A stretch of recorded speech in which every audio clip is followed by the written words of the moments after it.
سلام بچه ها، چطورید؟ من امروز اومدم بهتون ماشین کوچیکمو نشون بدم.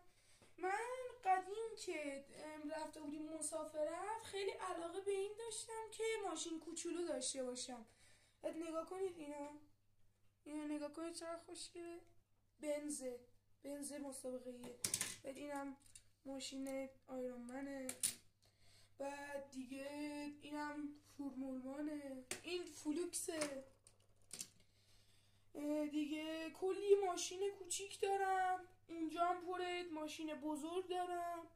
دیگه اینم ماشین بتمنه. چند مدل ماشین بتمن دارم. این مدل ماشین بتمنه. بعد اینم اتوبوسه. چند تا ماشین پلیس هم دارم. این یکیشه، این دومی ماشین پلیسه، این سومیه. آتش نشان دارم، ماشین کوهستانی دارم، BMW دارم، لامبورگینی دیگه.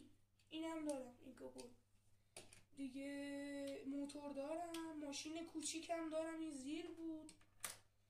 اینم دارم، ماشین مسابقه زیاد دارم، باربر دارم دیگه. اینم دارم، اینم چیزه اینجوری میره. بعد مرسی که این ویدیو رو دیدید. امیدوارم از این ویدیو خوشتون اومده باشه.